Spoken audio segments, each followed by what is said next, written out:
Baik, salam jumpa pada pembahasan materi SQL. Melanjutkan dari video sebelumnya, pada video kali ini saya akan membahas beberapa contoh lain untuk penerapan subquery.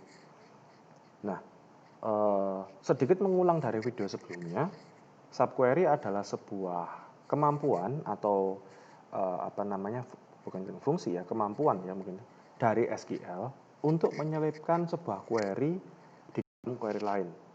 Untuk menyelipkan sebuah query di dalam query lain. Nah, pada video kali ini saya akan mencoba menunjukkan kepada Anda contoh-contoh yang lebih kompleks daripada video sebelumnya. Semoga dengan contoh-contoh tersebut Anda bisa mengerti bahwa subquery juga bisa lebih luas. Tidak hanya sederhana seperti itu. Oke. Untuk pertama-tama, saya ingin mengambil sebuah kebutuhan seperti ini. Saya mau mengambil daftar mahasiswa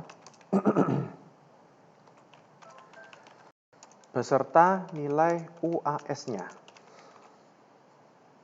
Nah, tapi daftar mahasiswa seperti apa? Pada mahasiswa pada mata kuliah yang rata-rata UAS-nya di atas 80 seperti ini. Nah, mungkin kata-katanya bingung ya, Intinya seperti ini. Mahasiswa kan ujian pastinya ya, mahasiswa kan pasti ujian.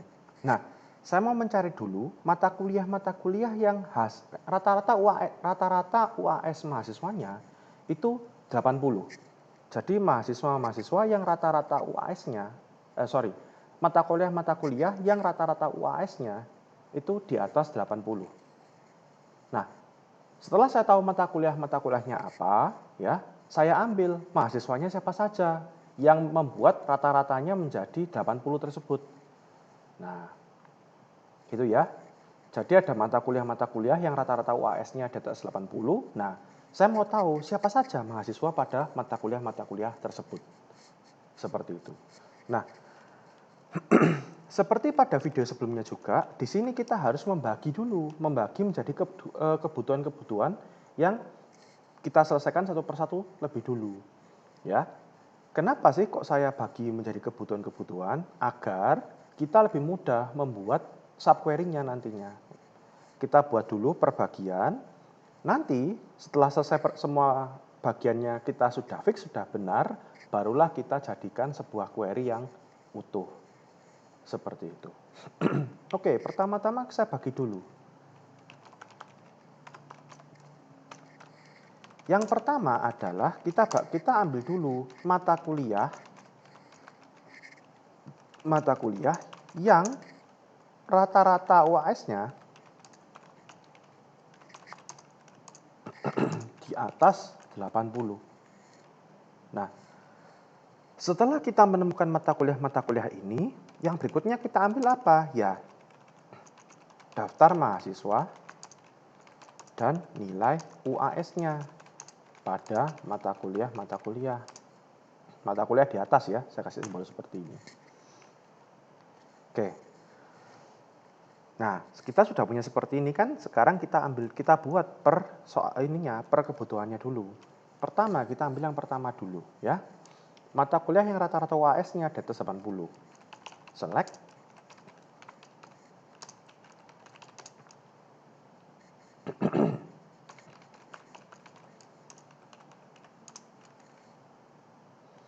Select nama MK from mata kuliah, nama MK dari tabel mata kuliah ya, kita joinkan dengan nilai. Kenapa kita join nilai? UAS itu disimpan di tabel nilai. Using kode MK, karena mata kuliah dengan nilai bisa kita join menggunakan kode MK. Kita group by dulu. Group by nama MK. Nah, agar kita bisa mengambil having seperti ini. Having average UAS di atas 80 seperti ini. Jadi kita sebenarnya bisa sih ngambil kode MK nama MK, tapi di sini saya ambil nama MK saja, ya. Kan yang penting kita tahu mata kuliahnya apa saja, seperti itu. Nama MK from mata kuliah, join nilai ya, karena nama MK di tabel mata kuliah, UAS di tabel nilai, using kode MK karena mata kuliah dengan nilai bisa kita joinkan dengan kolom kode MK. Group by nama MK, group by nama MK. Kenapa group by nama MK? Agar kita bisa masuk atau mengakses klausa having. Agar kita bisa mengakses klausa having. Nah, sesudah kita bisa mengakses klausa having, kenapa kita perlu mengakses klausa having? Karena kita mau mengambil rata-rata UAS. Ya, karena rata-rata UAS-nya di atas 80. Having average UAS di atas 80. Terus selesai. Kita lihat hasilnya dulu. Nah, ini dia. Ada 6 mata kuliah yang rata-rata UAS-nya di atas 80. Mau bukti? Gampang. Saya buktikan, benar nggak datanya ini? Saya tambahkan AVG UAS. Biar lebih kelihatan. Nah, seperti ini. Anda bisa lihat ya, hasilnya semuanya di atas 80, rata-rata UAS-nya di atas 80. Paling kecil 85. Oke. Kita sudah tahu mata kuliahnya apa saja, maka sekarang kita bisa ambil daftar mahasiswa pada mata kuliah tersebut. Nah, untuk mengambil daftar mahasiswanya, saya mau ambil sampel dulu. Saya mau mengambil untuk PLSQL 2 dan Advanced Mandarin 1. Saya mau mengambil untuk Advanced Mandarin 1 dan PLSQL 2. Kalau 2 ini bisa, maka yang lain juga akan bisa. Caranya bakal sama, seperti itu. Nah, sekarang kita buat dulu. Daftar mahasiswa, select NIM, nama belakang, biar tidak banyak-banyak kolom. UAS, dan terakhir adalah ini. Gini aja, nama MK dulu. UAS. From mata kuliah, join nilai. Ya, kenapa mata kuliah join nilai? Karena gini, nama MK tabel mata kuliah, UAS tabel nilai. Pertama, using kode MK. Join lagi dengan apa? Dengan tabel mahasiswa. Kenapa join tabel mahasiswa? Karena kita perlu ngambil NIM dan nama belakang. Using NIM. Kenapa NIM? Tabel nilai dengan tabel mahasiswa bisa kita join dengan kolom NIM. Seperti itu. Where, nah di sini baru kita filter berdasarkan, tadi saya bilang ya, saya mau mengambil dulu yang ini, 2 ini, Advanced Mandarin 1 sama PLSQL 2. Where, nama MK, nah kita mau mengambil berdasarkan Advanced Mandarin 1 dan PLSQL 2. Ini adalah nama dari mata kuliah. Ya. Nama mata kuliah seperti Anda bisa lihat tidak urut. Karena tidak urut, tidak bisa menggunakan between and. Tidak bisa menggunakan between dan and. Nah, caranya bagaimana? Nah, cara yang paling sederhana adalah menggunakan OR. Nama MK sama dengan OR, nama MK sama dengan. Nah, tapi ada cara yang lebih simpel. Cara yang lebih simpel pakai apa? Pakai operator in. Pakai operator in, seperti ini. In Advanced Mandarin 1 dan berikutnya adalah PLSQL 2 seperti ini. Nah, kita coba dapat enggak datanya? Dapat sudahan, kita sudah bisa dapat. Nah, Sekarang kita buktikan, benar nggak sih query yang kita buat ini? Nah, sekarang kita lihat. Kita ngambil Advanced Mandarin 1 dan PLSQL 2. Oke, kita lihat cara membuktikannya bagaimana. Cara membuktikannya bagaimana? Begini.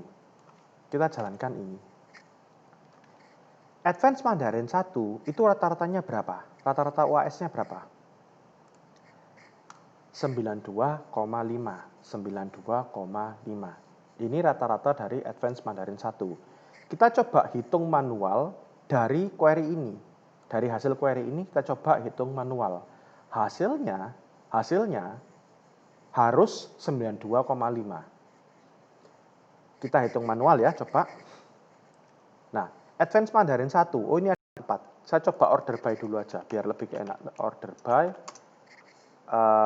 3, order by nama MK-nya. Ups, huruf S-nya kelewatan. Nah, Advanced Mandarin 1-nya ada 4 orang ini. Ini. Kita coba hitung ya. Select 90 tambah 90 tambah 100 tambah 90 ya. Dibagi 4. Ada 4 data kan? Menghitung rata-rata kan jumlah total nilai dibagi jumlah datanya berapa banyak datanya, seperti itu. 90 tambah 90 tambah 100 tambah 90, 1, 2, 3, 4 dibagi 4. Saya coba jadikan round koma 2. Biar apa? Biar hasilnya ada koma 2-nya. From dual.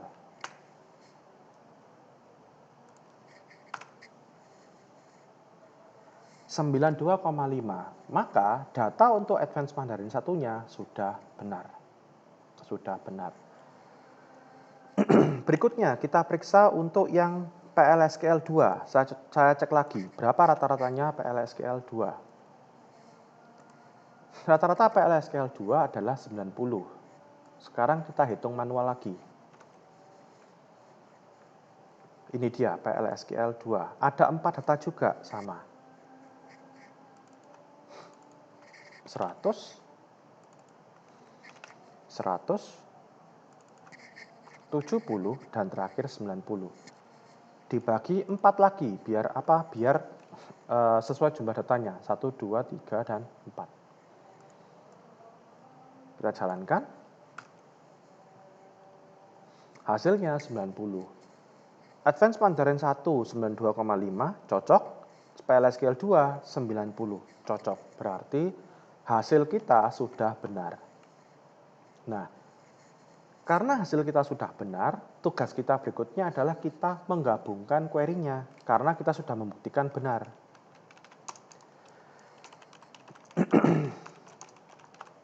Menggabungkan query. Nah, sekarang bagaimana menggabungkan query-nya? Nah, di sini yang harus hati-hati. Sebenarnya caranya sama. Kita ambil query kedua dulu. Kita ambil query paling terakhir dulu. Nah, lalu seperti yang kita ketahui, Advanced Mandarin 1 dan PLSQL 2 ini adalah hasil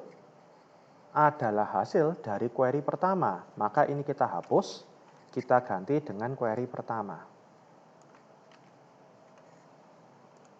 Seperti ini. Nah, sekarang saya coba jalankan. Ups, titik komanya hapus dulu. Sekarang saya coba jalankan.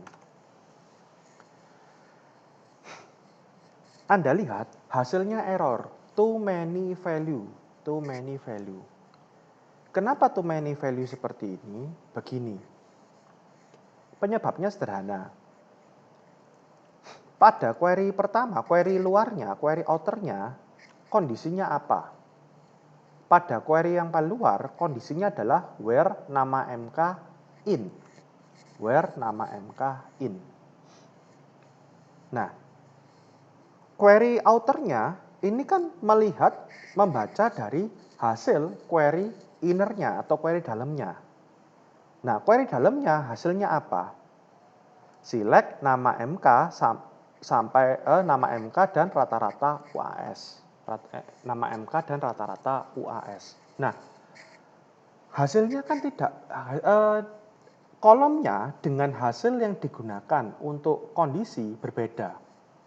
Kolom yang kita gunakan cuma nama MK, where nama MK in. Maka hasil select kita ya cukup nama MK saja. Tidak usah rata-rata UAS. Seperti itu. Hasilnya karena kita mencari berdasarkan nama MK, ya sudah hasilnya cukup nama MK saja. Tidak perlu rata-rata UAS. Ini dihilangkan. Itu. Atau kalau saya boleh sedikit cerita teorinya seperti ini. Kalau Anda membuat subquery pada posisi where seperti ini, ya, pada posisi where seperti ini, ada kondisi yang perlu Anda perhatikan, ada kondisi yang perlu Anda perhatikan. Kalau Anda menaruh subquery pada posisi where. Kondisinya apa? Operatornya.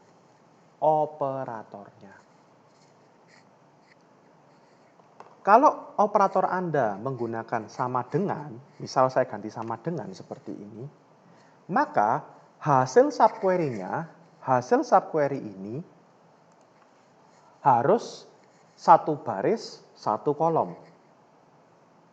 Harus satu baris, satu kolom.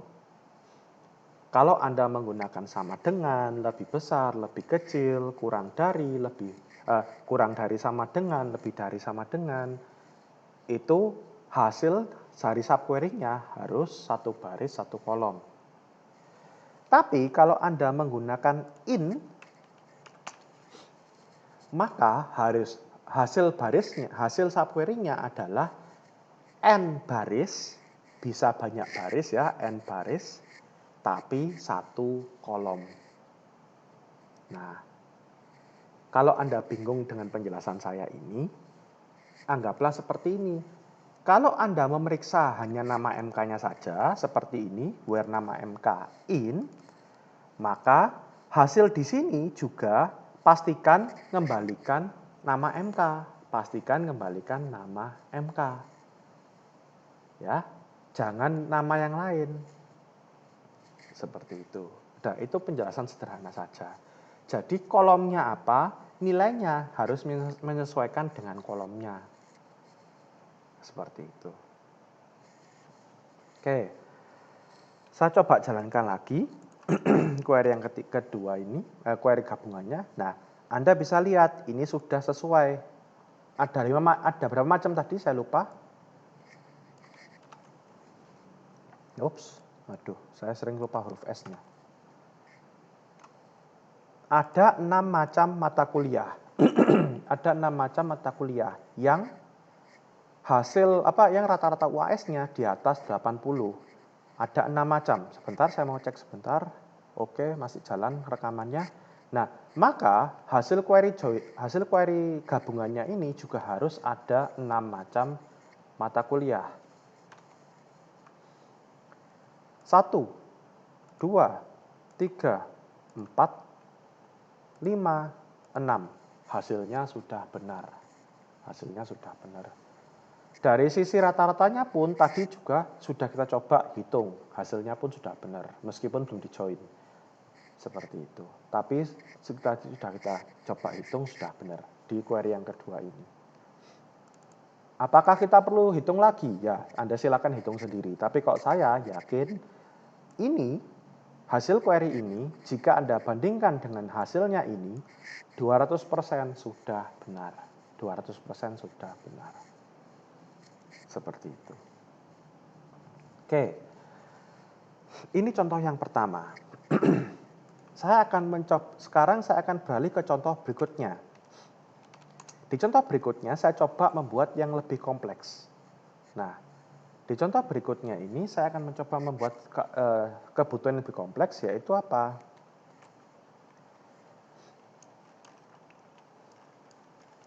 Saya mau mengambil daftar bagian yang menerima karyawan pada tahun dengan penerimaan terbanyak. Maksudnya seperti apa kebutuhan ini? Kayak gini. Semisal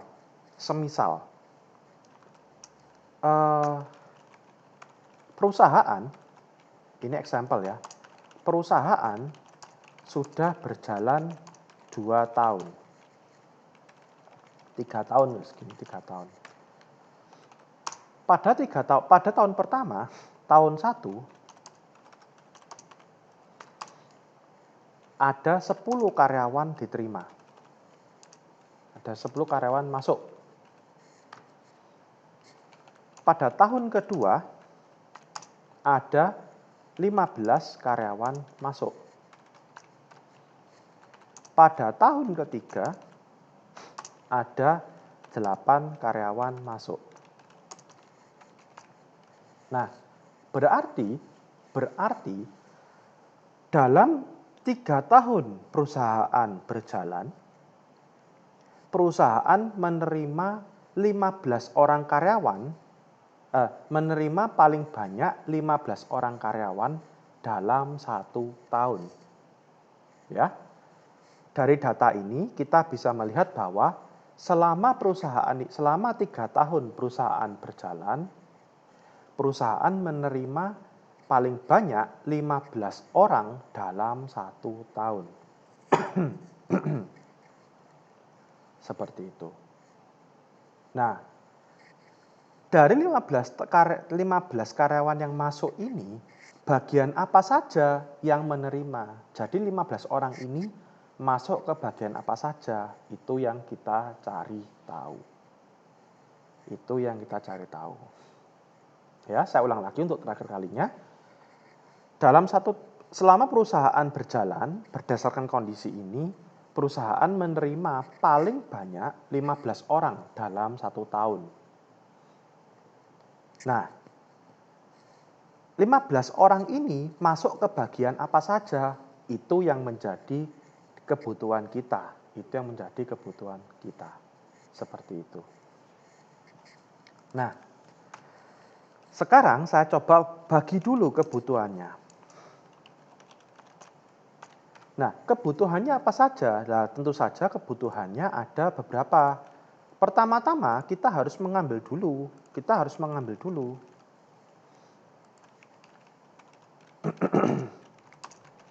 Dalam 1 tahun, berapa banyak jumlah penerimaan terbanyak itu berapa? Ini yang pertama kita buat dulu. Dalam 1 tahun, jumlah penerimaan terbanyak itu berapa? 1. Setelah kita tahu jumlah penerimaan terbanyak itu berapa, kita cari tahu pada tahun berapa penerimaan terbanyak terjadi. Nah, jadi setelah kita tahu jumlahnya berapa ya, sebentar saya agak sesek sebentar. Oke, setelah kita tahu jumlah penerimaan terbanyak itu berapa, kita cari tahu kapan, tahun berapa penerimaan tersebut terjadi. Nah, setelah kita tahu ya tahun berapa terjadi, maka kita ambil daftar bagian dan jumlah penerimaan karyawan pada tahun tersebut. Nah,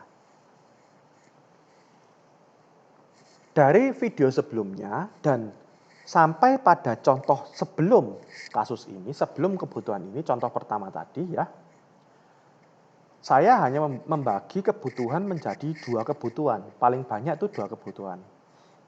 Tapi di kasus yang sekarang ini, di kebutuhan kali ini, di contoh kali ini, saya akan bagi menjadi 3 kebutuhan. Kebutuhan pertama, hasil kebutuhan pertama dalam 1 tahun itu ya akan digunakan untuk mencari kebutuhan kedua tahun keberapa. Dan setelah kebutuhan kedua kita dapat, akan digunakan untuk mencari kebutuhan ketiga. Seperti itu. Nah, mungkin di antara Anda muncul pertanyaan sambil kita menjawab ya. Dalam 1 tahun, bagaimana kita bisa tahu tahun berapa nerima berapa, tahun berapa nerima berapa? Bagaimana kita bisa tahu? Kita kan tidak ada kolom yang menyimpan tidak ada kolom yang menyebutkan tahun berapa menerima karyawan berapa. Kita tidak tahu ya. Nah, tapi kita bisa tahu, kita sudah bisa tahu ya, kita bisa tahu karyawan masuk tanggal berapa. Nah, karena kita bisa tahu karyawan masuk tanggal berapa, kita bisa tahu karyawan masuk tahun berapa. Karena kita tahu tanggalnya, kita bisa ambil tahunnya. Nah, karena kita bisa tahu tahunnya berapa, kita bisa mengambil jumlah per tahunnya berapa. Seperti itu. Saya tunjukkan kepada Anda.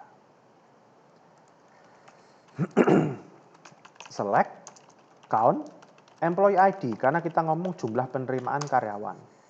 Count employee ID. From employees. Karena employee ID paling banyak data karyawan itu disimpan di tabel employees. Seperti itu. Nah, bagaimana sekarang kita bisa ngambil per tahunnya? Kita bisa ngambil per tahunnya. Ya. Group by, tentu saja kita perlu pengelompokan, group by. Nah, ngambil tahunnya bagaimana? Seperti yang tadi saya bilang, karena kita tahu tanggal masuk karyawan, kita bisa ambil tahunnya. Group by, to chart, hire date, seperti ini.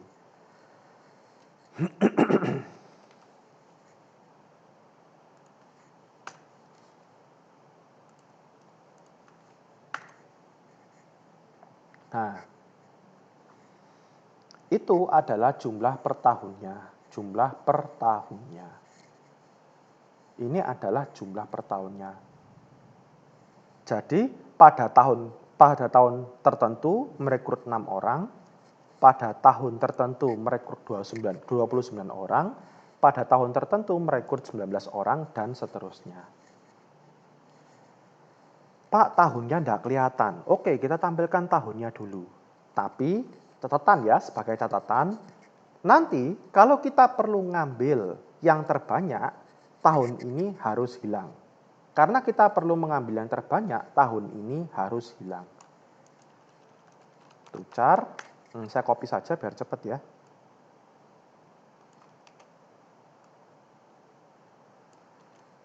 Seperti ini. Untuk penggambaran saja, bahwa agar Anda tahu tahunnya berapa saja ya.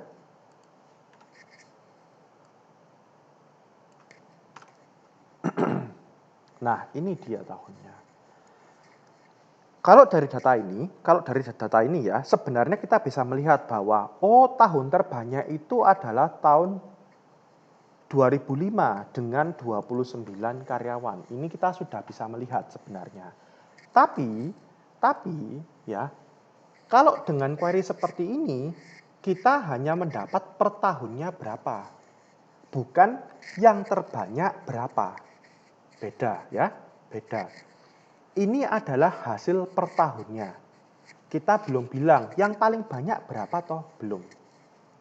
Nah, dari sini setelah Anda melihat ya, Anda bisa melihat sudah, maka sekarang kita ambil yang terbanyak. Yang terbanyak saya hapus dulu ini. Tucarnya saya hapus ya, seperti ini. Nah, kita ambil yang terbanyak. Terbanyak berarti menggunakan terbesar. Terbesar berarti max. Fungsi max.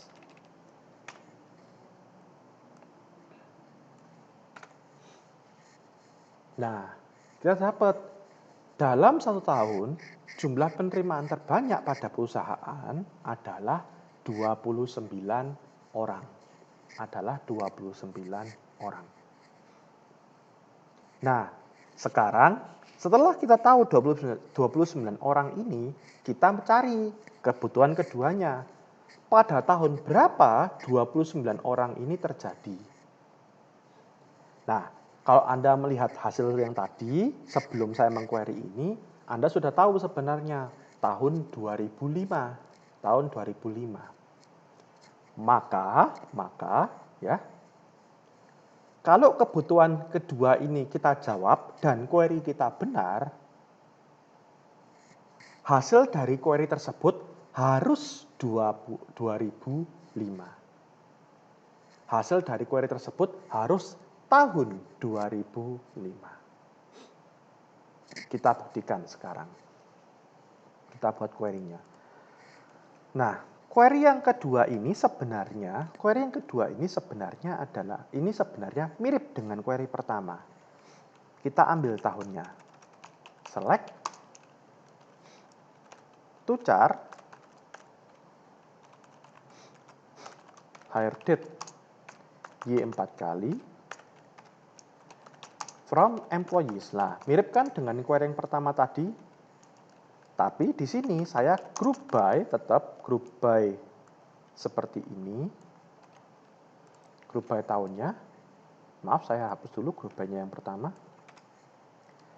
Kenapa saya group by? Agar saya bisa having seperti ini. Saya bisa having seperti ini. Having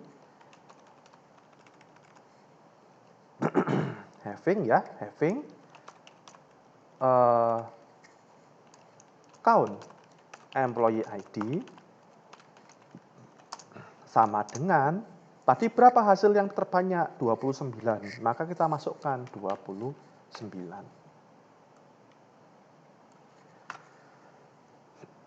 Nah, sudah benar hasilnya, yaitu berapa? 2005. Pak, saya nggak percaya Mas Ian kalau hasil ini benar. Oke, kita hitung manual lagi. Count employee ID. Nah, seperti yang pertama tadi. Saya jalankan tanpa having.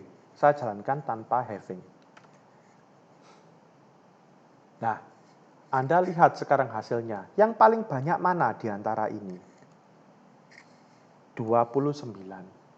29 ini tahun berapa?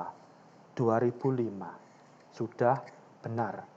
Kenapa sudah benar? Karena hasil query ini adalah 2005. Sudah terjawab. Count-nya saya hilangkan ya. Kenapa saya hilangkan? Karena saya perlu tahunnya.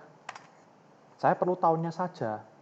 Jumlahnya saya sudah tahu dari query yang pertama ini.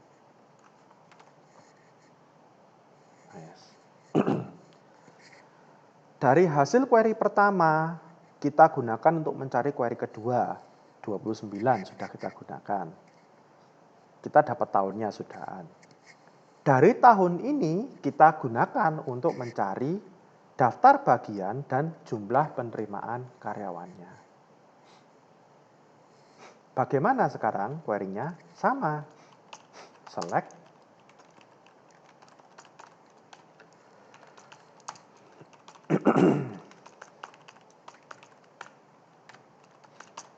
department name dari tabel departments, employee ID dari tabel employees. Departments dan employees bisa kita join langsung. Dengan apa? Dengan kolom department ID. Using department ID. Ya. Kenapa department ID? Karena saya mau tahu jumlah karyawan pada bagian tersebut. Ya, jumlah data karyawan pada bagian tersebut. Saya tidak menggunakan manager ID karena saya tidak perlu tahu siapa manajer bagian tersebut. Ya, ini maaf, saya berulang-ulang mengatakan seperti ini agar Anda tahu bedanya ya. Kenapa? Karena tabel departments dan tabel employees bisa Anda joinkan berdasarkan department ID jika Anda pengen tahu data karyawannya, atau bisa Anda joinkan berdasarkan manager ID jika Anda pengen tahu manajer pada bagian tersebut. Seperti itu. Di sini karena kita hanya ingin tahu data karyawan pada bagian, kita join menggunakan department ID. Ini sudah kita joinkan. Nah, bagaimana sekarang kita memfilter berdasarkan tahunnya? Nah, berdasarkan tahun sama kita menggunakan tucar hire date dari karyawannya Y4 kali sama dengan tadi tahunnya berapa? 2005. Hasil query kedua 2005. Group by ya, department name. Group by kenapa muncul? Karena ada count dan ada kolom department name, bukan group function. Pak, kenapa tidak menggunakan having? Karena ya, seperti saya mengingatkan lagi, karena kondisi yang kita perlukan itu tahunnya. Tahun dari kapan? Tahun kapan karyawan masuk? Tahun dari karyawan masuk. Bukan berapa jumlah karyawan, bukan ya, kondisinya beda. Jumlah karyawannya sudah kita gunakan pada query kedua ini. Sedangkan pada query terakhir ini kita hanya perlu tahunnya tahun berapa. Seperti itu. Kita lihat hasilnya.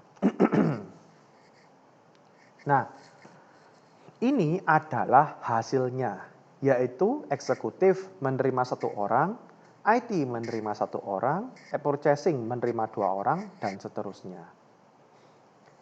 Penerimaan-penerimaan ini terjadi pada tahun 2005. Seperti itu. Sekarang bagaimana Pak memeriksa query ini sudah benar atau tidak? Nah, kalau yang query kedua ini pemeriksaannya sangat sederhana. Begini pemeriksanya. Anda tahu bahwa dalam satu tahun penerimaan terbanyak adalah 29 orang. Bagaimana kita bisa tahu hasil query pertama? Nah, dari query pertama ini, kita tahu hasilnya 29. Sekarang kita periksa. Oh, maaf, slide-nya sepertinya hilang. Nah, ini dia, slide-nya hilang. Nah, sekarang kita lihat hasil query terakhir ini. Saya run.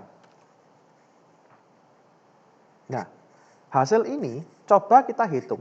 Kita hitung ininya. 2 tambah 1, 3. Kita hitung jumlahnya. 3 tambah 1, 4. 4 tambah 12, 16. 16 tambah 2, 18. 18 tambah 10, 28. 28 tambah 1, 29. Sudah cocok. Ya. Sesuai dengan jumlah penerimaan terbanyak di hasil query pertama 29, hasilnya dari query terakhir untuk per bagiannya juga 29. Jadi sudah cocok. Seperti itu. Karena sudah cocok, kita bisa gabungkan.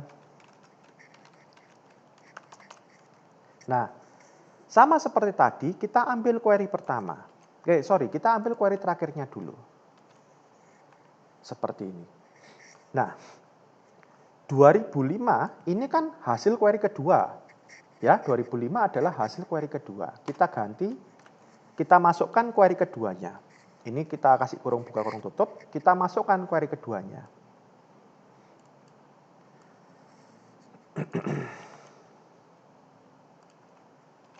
Sebentar, saya minta izin minum.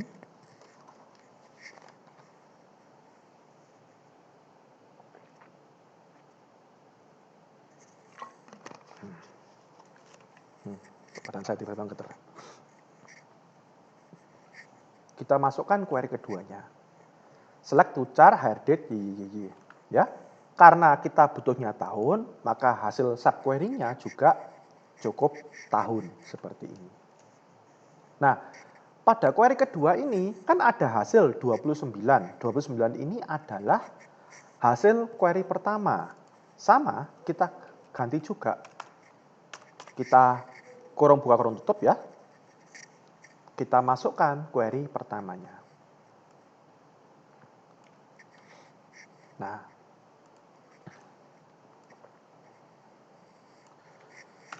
kita jalankan.